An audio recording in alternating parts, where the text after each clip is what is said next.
Welcome to the 2021 Heart of America Athletic Conference Women's Soccer Media Day.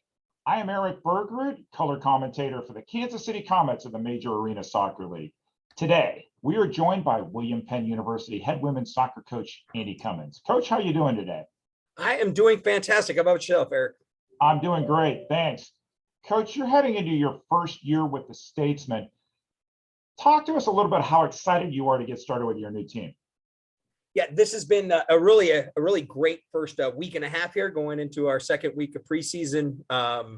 Just really excited to have the players on campus and to get started. It's been a long and bumpy last year and a half. In my case, I was out in New York and we really didn't get a season in at all. So it's been a bit, and today was the first game I've coached in quite a bit. So that was kind of exciting, and I'm really eager to get started. This is a great group of girls and they just need a little bit of direction and motivation, and off we go. So talk to us a little bit of what are some of the positive you've seen for your team so far in the preseason? I'd say off the bat, I would tell you that we have some really solid upperclassmen leadership. So much so that I'm generally a guy that likes one, maybe two captains, and I ended up going with 4 this year just because it was really hard to make a decision. And that's working out very well. So I think we have some solid upperclassmen leadership that are just raring to be given the responsibility to lead.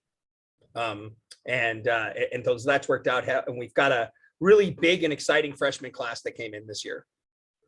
So what's fun about talking with both the women's coaches and the men's coaches, invariably, when I ask about players to look out for, it turns to team goals. So let me just talk about team goals here. So your team went through 2020. Here they are in 2021, which in itself is a great thing. New coach, new season, sort of a fresh lease on life. What are your team goals heading into this year? Well, funny, as you say it, right now the players are nailing down. We've been going through a very deliberate team building process. Started with individual goals through team goals, and then they're actually going to brief their team covenant to the athletic director tomorrow.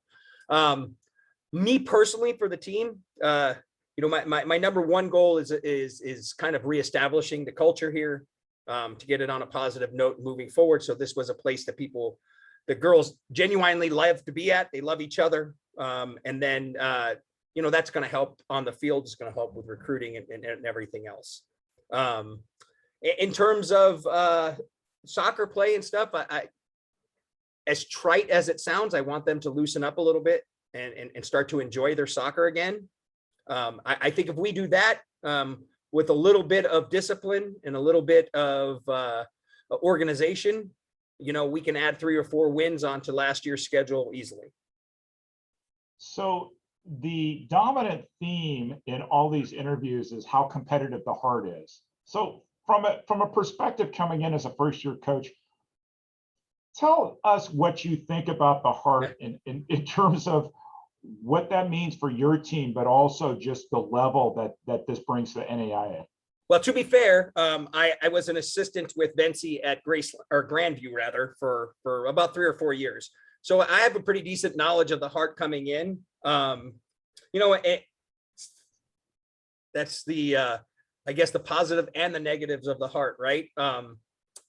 There are no days off, right? It doesn't matter where the team is at in the table. Anybody in the Heart can give you a fighting game on any day of the week. So that's exciting in terms of the soccer and pushing it, and every game is meaningful. The other side of that is sometimes it's nice to have a game where, you're not getting beat up and it's not so tough. But I'm super excited to get to the conference schedule, leading my own team. And I have a question about that, but I have a question before then. So generally what I've heard from the coaches in Iowa, and you mentioned your previous time at Grandview, is the quality of soccer that has progressed in the state of Iowa. What have you noticed in terms of in that state, a passion for, a commitment to soccer that is manifesting itself at the college level? I will tell you, I ran a club for 5 years here, has been involved in the soccer scene. Both my kids played for a really long time at different clubs, coaching and as a director of coaching. And I will tell you, I think probably in the last 10 to 15 years, the soccer culture in Iowa is really second to none. You know, I wouldn't say second to none, but second to, it doesn't take a backseat to anybody anywhere. You know, there's some great soccer cultures in California, and Seattle area has got a great soccer culture and those kind of things like that. That has really grown in Iowa. And I will say, especially on the girls' side, the competitiveness of our Iowa Select League and our Iowa Premier League, and the competitiveness of the teams that are playing in the regional leagues and those kind of things is pretty amazing. You have just so many girls that are going off the D1 level schools and high level NAIA schools and stuff every year now. Yeah, I see only positive things, and really the coaching culture has really grown in Iowa. We have some fantastic coaches running clubs, and especially on the girls' side. Just you know, truly amazed. I used to hate them when I was coaching against them. You know, they're all my friends and they all know who they are. But that being said, now I'm very excited to be on this side of the table and you know, trying to recruit their athletes. And you know, it is definitely one of my personal goals here is to really increase the representation of Iowans on this club or on this team. Sure. So before you get to your heart opener against Missouri Valley, you have 5 non-conference games. What do you expect to see from your team in those contests as they get ready for the Heart Conference schedule? Generally, I just expect a kind of gradual upward trajectory. You know, my goal is to just improve a little bit each game. You know, I'm not so much hung up on wins and losses in the, I mean, of course, we're going to try to win games, but we're looking to improve every game coming through the non-conference so that we're really starting to hit our stride and looking for that style of play. You know, new coach, new players, new lineups, everybody's getting used to each other. It takes sometimes a little bit to settle in. And I'm hoping that we can use the non-conference schedule to kind of settle into who we are, kind of develop our style, understand who we're going to be as a team and how we're going to play both on the attacking side of the ball and the defending side of the ball, so that by the time we hit our conference seasons, we can surprise a couple people. So in lieu of a final question, how about a final opportunity? Make your pitch to the student body on campus, to parents, to families, to friends, why they should get behind this team this fall. I'll tell you that you should get behind this team because the seniors have earned it and they deserve it after 4 years of going through multiple coaches and some tough times.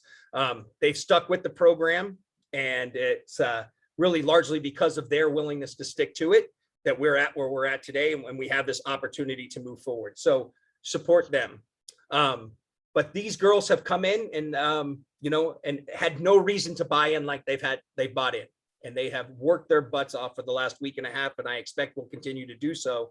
We're going to play an exciting attacking brand of soccer. And I guarantee you we will bring the fight every game. That's, you know, if anything, that's what I hope that our team is known for. You know, what we're going to give everybody a fight every game, the team that nobody wants to play in the conference just because we're never going to quit. Excellent. Coach, thank you so much for joining us today, and good luck this fall season. Thank you, Eric. Thank you for having me.